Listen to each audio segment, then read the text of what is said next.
Hey everyone, Kenny Tony coming at you today with this quick video. It seems like it's becoming the new norm that I'm going down the road making a video about something that I'm going to be picking up. So if you all follow the channel, thank you for doing so. Make sure to hit that like button, subscribe, hit that notification bell so that whenever I upload a video, you will get notified about it. But this is going to be just a simple video of something that I'm going to go pick up. So I have been working on getting the WR450 Spark. I'm having a hard time getting spark with it, so I'm going through different parts, trying to get things changed up, trying to get things fixed so I can get it started. The moment that I get that thing started and I'm able to rip down the road with it one time, I'm taking it back home and disassembling it and working on getting the motor into the YFZ450. And since this is a DIY channel and I like to get my hands dirty and I like to learn things, you'll see what I'm going to go be picking up here. Well, probably by the title you can understand that I'm just going to go pick up a double oven that I'm going to convert into my powder coating oven. So the double oven has two doors, a door at the top and a door at the bottom that both come down. So I'm going to make it one big door that comes down. I'm going to get a couple things from Lowe's and we're going to go through that together. And hopefully by the end of this, you all see how I'm going to make a cheap powder coating oven. And if you have any questions, I'll answer those. So here we are. Purchased me a double oven off of Marketplace, and this is going to do the majority of my powder coating. But let's go ahead and get this off here, off the back of the truck, and into my shed. So the first thing I've done was take the strap off, and I mounted some wheels that I had purchased from Harbor Freight before, so that when I get this thing off the truck and down here into my shed, I can move it around easily. Let's get that part done. So we're out. Didn't tear anything up. Mobile, so that works. What we're going to do now is put a plug on here and get this thing into the generator and see what happens.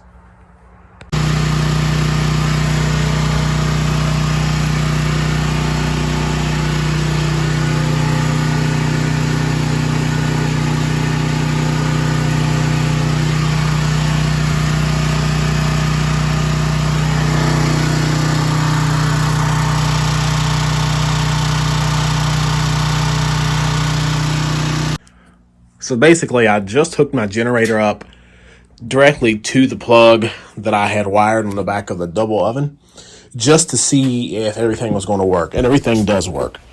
So I have this closed right now to just see. So right now we've gotten up to about 300 degrees. Didn't take long. And the bottom one, I mean, it's hot down in there too. So we're going to just, the plan is going to be just taking all this middle section out here. And then just have it as one big hole. So here we have the oven. The doors are off. I've taken all the grates and things out. I removed the trim that goes down the side here. That trim kind of ties everything in together. The screws in the back that hold all the elements and things in, they've all been removed. So basically what we're going to do with this is cut out this area here and just bridge this all together. I don't think it'll be too hard to do, but we'll try our best to get it done with no sharp edges and nothing beat up. I'm going to run the bottom element and the top element both, but they're going to be on the same temperature. So it's not necessarily going to be like a bake and a broil. It's just going to be one bake, and I'm just going to have the two other elements left over.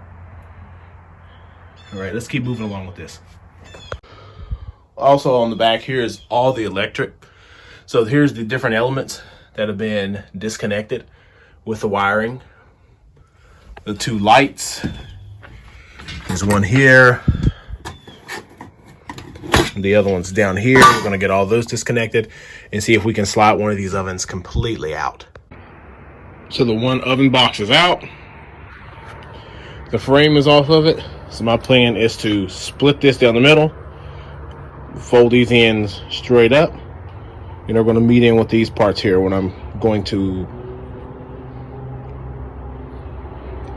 they're going to meet in with these parts here.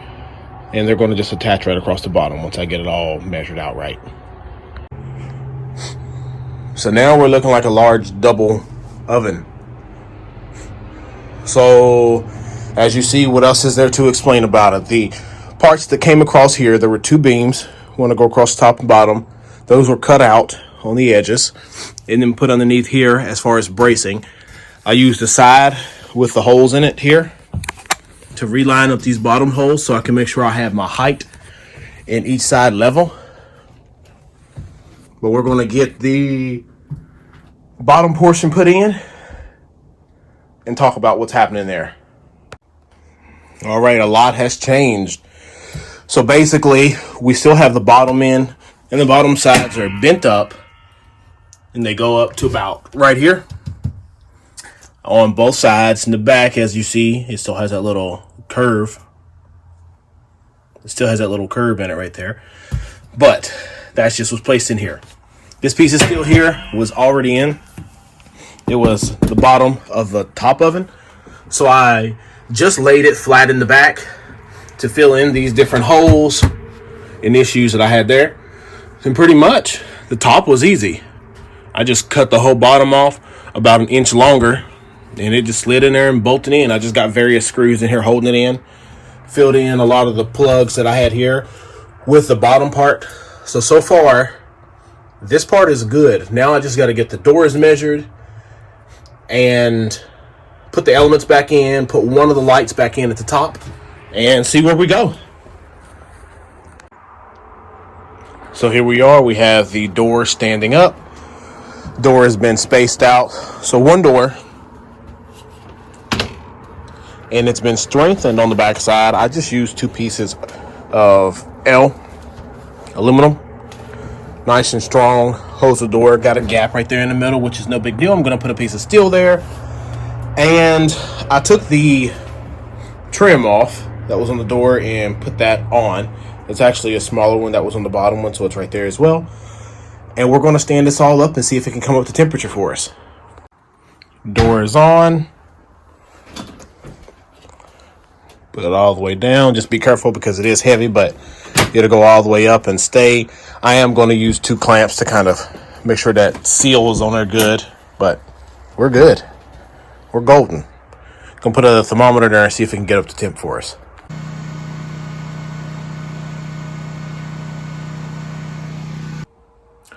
All right, everyone. So here we are, my DIY powder coating oven that I have out in my shed. So $200 is what I was going to be looking at paying for one of those Master Grill, smaller ones. Insulate the sides and things to see if we can get it up to powder coat it. Going the route with the oven seems to be a lot better, and I think I spent a total of $155. Here's the receipt right here. So from Lowe's, I got the oven thermostat that you all seen. It got up to about 420 degrees. It goes higher than that, but and here is the 30 amp L1430 plug that I purchased. You can get that for about $11 off of Amazon. I didn't want to wait. I just wanted to make sure it worked. Self-tapping drills came out. Self-tapping screws came out to $6. That little piece of sheet metal that I used to go across the front right here came out to being $7 itself. And the aluminum was about 14 bucks. So, but here we go. Total heats up to over 400 degrees in about 14 minutes. There's a little piece of metal. I'm not the best with cutting it out. I just jimmied it real quick to get it on there. Both elements come on, the top one and the bottom one. Gives me a lot of usable area in here, a lot deeper. I can actually put that up higher and hang things off of it. So this is going to work great for what I need it to be. Not too in-depth about it, however, it's going to do great. All right, so we officially have it sitting up here. Everything is installed. Originally, I was going to run this off of my generator, but if you have a generator at home, you know that is a pain in the butt. Generators are loud and they do what they're good for, but I just didn't want to do that way. So I ran 220 out to my building real quick. No problems, but I got the double oven, and we're just going to see how fast this thing gets up to temp. So we're off.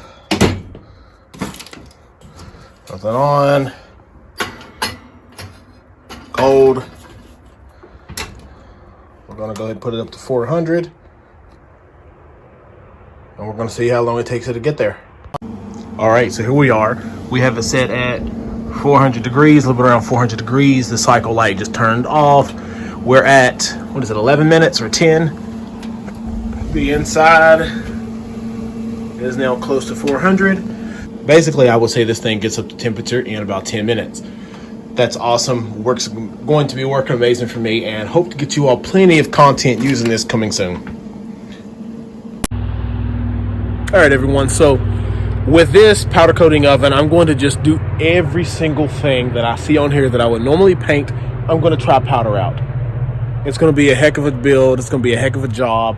Let me know in the comment section what colors you think I should do. Pretty much what this is going to give me is about 28 inches tall, 18 inches wide, 18 inches of depth. So I'll be able to fit everything from this quad in there to be able to powder coat it. But yeah, this is right here. What I'm thinking of doing is thinking about doing lime green plastics, black frame, trim this whole thing out lime green, or I'm thinking about doing all this in a baby blue. Maybe baby blue everything.